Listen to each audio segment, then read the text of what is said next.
I'm going to start this off with an apology for the fact that I thoroughly enjoyed today's race at Circuit of the Americas, and I was having an absolute blast until I did the biggest mistake that I do pretty well every race, and that is I open Twitter and see what everybody else is saying about the race, and therefore it comes into affecting my personal enjoyment. But a lot of people, for some reason, did not like that race. Like, they thought it was downright terrible for a road race in the NASCAR Cup Series. I thought genuinely it was awesome. It wasn't the best race I've ever seen on a road course in any era of the sport. It wasn't even the best next gen road race I've seen. But to say it was bad, like a lot of people were saying, is quite just an insult to motorsports, honestly, because it was a very fine race.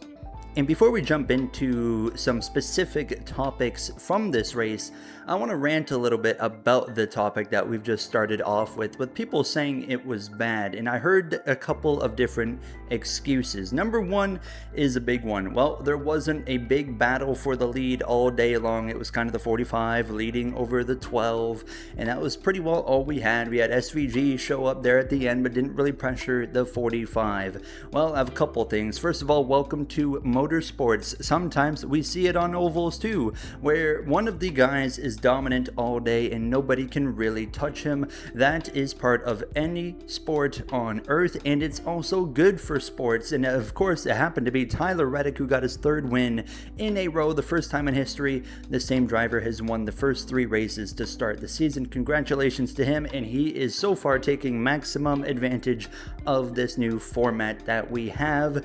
And as well, we're not putting enough emphasis right now on the point standings with this new format. We'll talk about that a little bit later. But another thing as well is, I remember last year, and I was critical of drivers when they had said that fans only seem to find races boring when there's not a compelling battle for the lead. And I was critical of drivers saying that because I said, that's not true.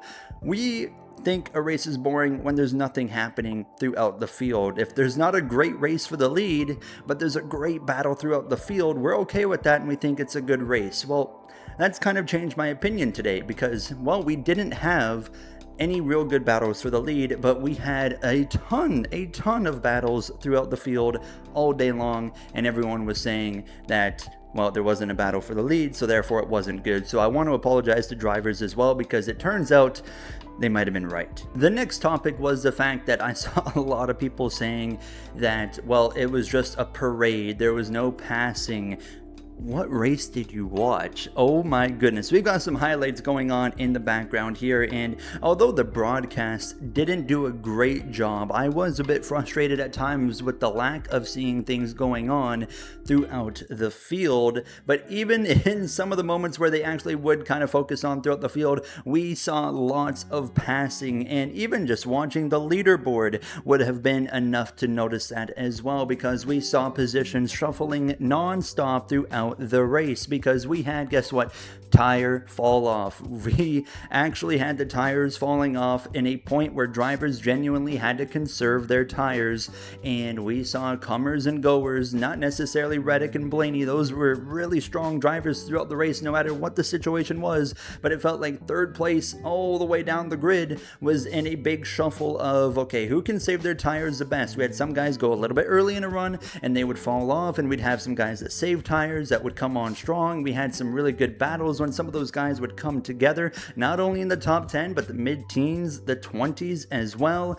And, well, although the stage cautions, once again, I'm a big advocate for stage cautions. I love stage breaks, whatever, but I do believe we need to get rid of stage cautions on the road courses. Keep the stages, get rid of the cautions. I think it would honestly make things a lot more interesting, especially now that the road course product has improved with next gen in the last year or so. But that kind of really, I think, hurt some of the battles and the progress of the tire degradation and conservation that we were seeing throughout the field. But we still had that lead to a few chaotic restarts throughout the day, and towards the end of the race, another chaotic restart where Connor Zilisch got wrecked for the 19th time today by a Cup Series veteran. Connor Zilisch, of course, he's expected to be good on the road courses, but in terms of racing etiquette, he looked like the veteran out there, while some of these veterans looked like rookies. So outside of lacking a battle, true battle for the win, we had lots of passing, we had tire fall off, comers and goers throughout the top 10, throughout the rest of the field. We had a few chaotic restarts and a few chaotic moments throughout the race, some beefs with Kyle Busch and his own teammate, of course, of Jesse Love, even Cole Custer right at the end of the race with Carson Hocevar, and you put all these together and somehow it's a bad race. I personally don't understand that. Now, I respect anyone that didn't like that race. You're completely entitled to your opinion. I just wanted to give my thoughts on that situation. But I mean, I kind of talked about everything I already really liked about that race.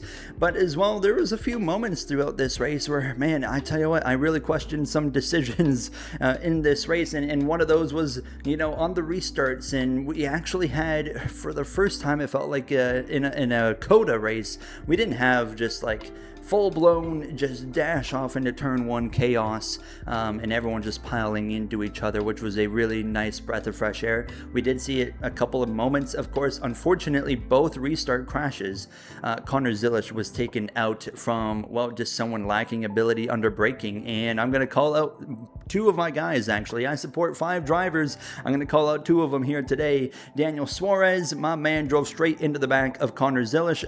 Is he annoyed still that he got fired and got replaced by Connor, or did he just screw up? Either way, it's still his fault, and he looked pretty silly there. And then Denny Hamlin, I love Denny Hamlin as well, and well, he did the same thing on a late race restart and screwed over Zilisch and a few others, of course, piling in there as well. Not a good look on those guys who are the veterans, and they're getting outschooled by Connor Zilisch today.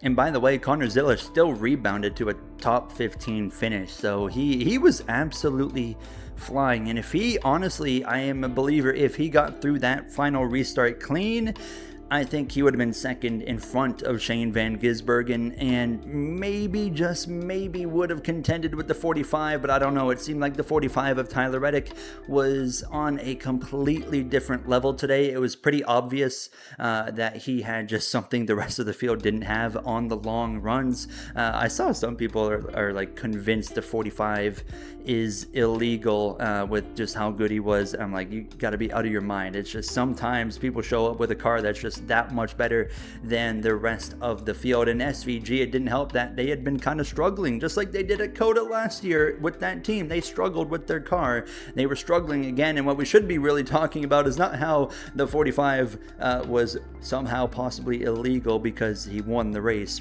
rightfully so. No, we should be talking about how SVG was having a rough day with the car and still nearly won that race. That tells me that the field is still in trouble if they get that 97 car in a very good position in the other 3 road course races this season. Like I mentioned, we had a few beefs as well, which was awesome to see. Jesse Love making his first Cup start of the year, throwing this block on Kyle Busch, very questionable block, and Kyle was having absolutely none of it, ships the 33, and unfortunately, this is where I hate when this happens, is when an innocent bystander is the one that's on the receiving end, and that's Chris Buescher, who gets wiped out. Not a fan of that. So yeah, not a great block from the 33, but not a fan of Kyle Busch wiping out some other complete different driver that had nothing to do with the little beef you had there. Kyle Larson and as well Christopher Bell, they were having an absolutely epic battle back and forth for a few laps straight and swamping positions, running each other off the racetrack. This was fantastic, right? Apparently not a good race, but absolutely awesome back and forth racing right here. And towards the end, this went very unnoticed, but when we had heard Mike Joy lose his mind, I thought someone had lost their brakes or something into turn 1. No, it was just Carson Hocevar spinning out, at least we thought. After the race, it was actually confirmed that Cole Custer and him were beefing, and Custer quite simply just door slammed the 77 and wrecked him.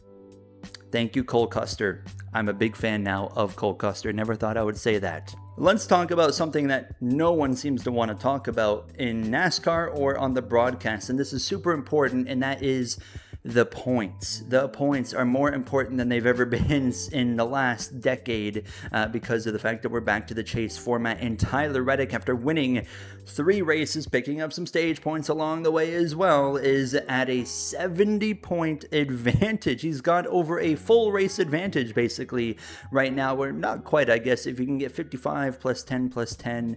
Well, okay, he's almost got a full race advantage on his teammate of Bubba Wallace. A great season start for those two drivers and the 2311 team.